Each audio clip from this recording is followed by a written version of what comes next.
guys, welcome back to the Handy Home Girl. I'm so excited about this project this week.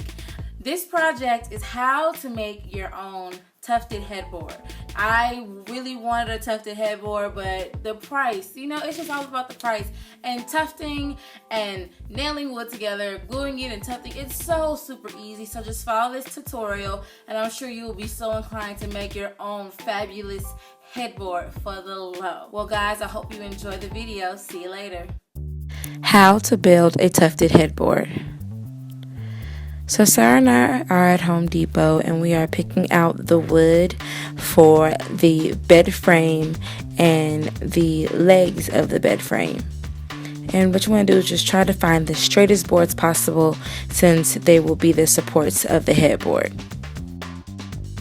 Cheese for the camera. Supposed to look like a got your chest hair off. Supposed to be sexy man. Show a little chest. Show a little chest.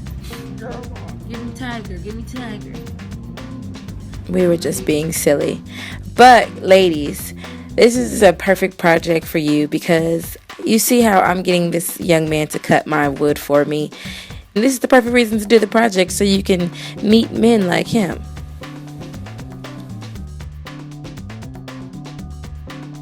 Isn't he great? How you doing? My name is Joshua Leonard. I'm a Home Depot associate. I work in the lumber department, and if you need anything cut, I'm the man to do it. So don't be scared to build these projects. Just go in and get it done. He said, do not be scared. Words of wisdom. Thank you.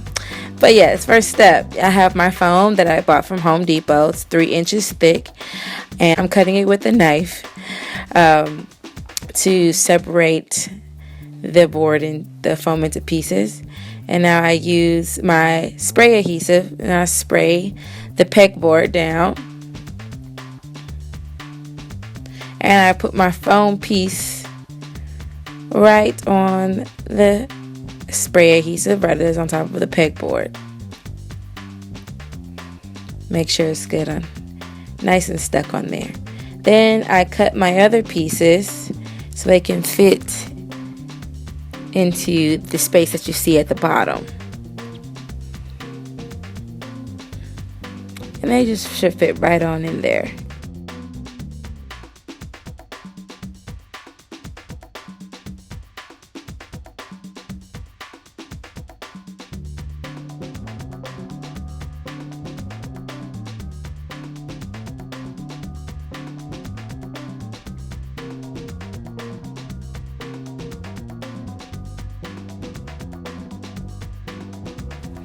Using some more spray adhesive, and I placed my other pieces inside as well.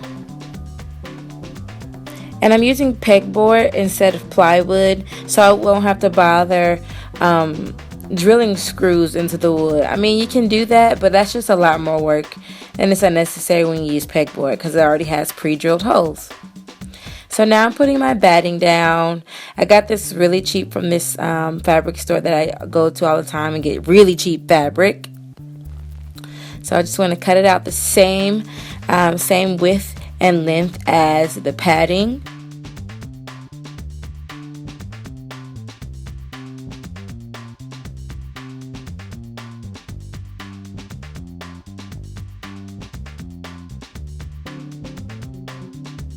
So this is the Threshold 1 window panel from Target. I iron out all the little wrinkles, get it nice and flat, so I can get ready to upholster it.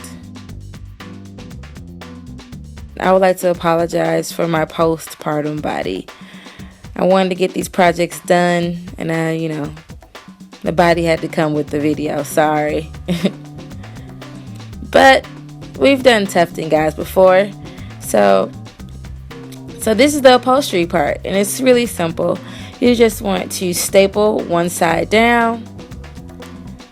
Make sure it's really tight and as flat as possible. And just start stapling everything down. And you want to keep pulling as you staple.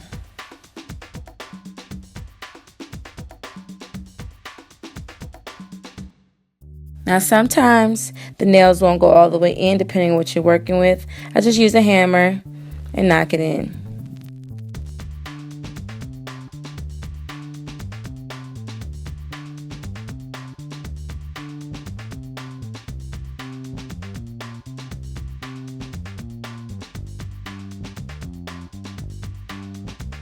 So now that the headboard is all done, I'm going to cover the legs since you kind of will see them.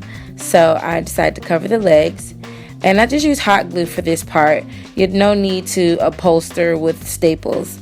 Just take your hot glue, fold over the top to create a crease or a hem, and just glue it down.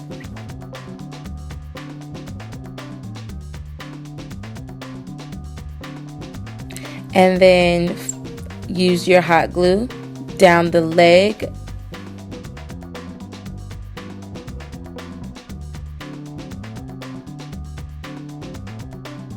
and press the fabric down.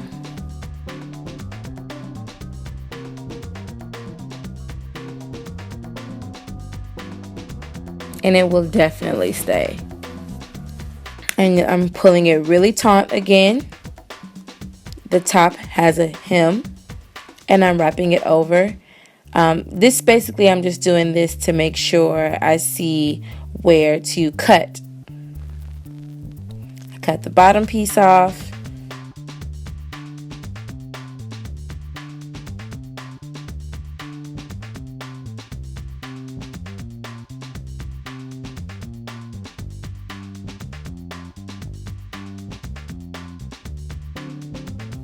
And then I just line up the fabric to the edge of the wood, and I cut along that edge.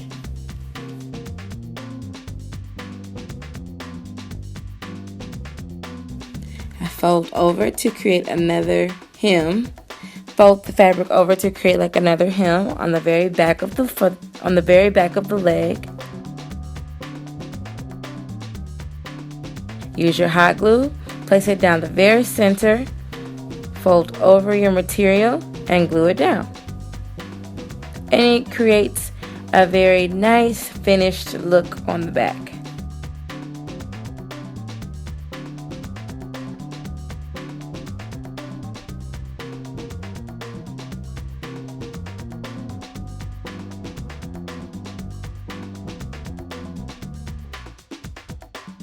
So now it's time for the studding effect. I found this ring of studding from, where did I get it from? From Hancock Fabrics. And definitely read the directions on the back of the project, or the back of the package. But there are little nails inside of the package that look like little studded nails. And about every 5 or 6 fake studs, you place a nail into a hole. So it's not like you're placing these individual studs in. I've done that before on my blue couch that I painted a couple of years ago. I definitely have nailed each stud into a couch. But when I found this, I was like, definitely doing this, so I don't have to spend all day nailing these things in individually. And here is the tufting. So basically what I'm doing is just I'm counting out how far apart I want my tufts to be. Basically where the buttons are going to be sewn in. And I believe I did them about, oh, baby gets a cameo. Isn't she so tiny? That they were about 6 spaces apart. So you take your needle, you stick it through, and I usually have string on the needle. That's the other side of the string. The button is already on the other side. I tie the 2 pieces of string together on the other side. I thread the needle, and I take a piece of extra fabric. You use this extra fabric through the thread because you don't want you want the strings to hold. So this helps the button stay tight, and the string won't slip back through the hole because there's something stopping it, which is this piece of fabric. tie a big knot, tie a big bow. And I will also put a link to a more detailed tutorial on the button part of this project. So all the back is done.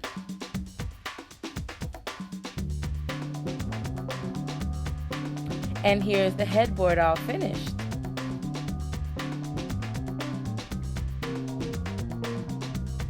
Welcome back. Now, wasn't that so easy? And it looks amazing. I love the textured fabric. I love the buttons. I love the studding. I actually found this project on Pinterest. I will put the link of the pinner that I got the idea from to make the headboard. And she did a great job too with hers. Forget her name right now, but I'll put it in the comments below. The handy homegirl tip of the day is use curtains. For this headboard, I use a large curtain panel from Target. Instead of paying $20 for 1 yard, you get all of that and then some. I hear a lot of people spending a lot of money on fabric, and I pretty much said this before in one of my very first videos. Do not spend a lot of money on fabric. Be patient, and you'll find the right stuff, or you'll find a really good substitute. Because a substitute is better than spending all your money. $20 a yard is ridiculous. No. The handy home girl says no. Okay guys, subscribe to my channel and like this video if you like this project. Alright, see you guys later. Bye.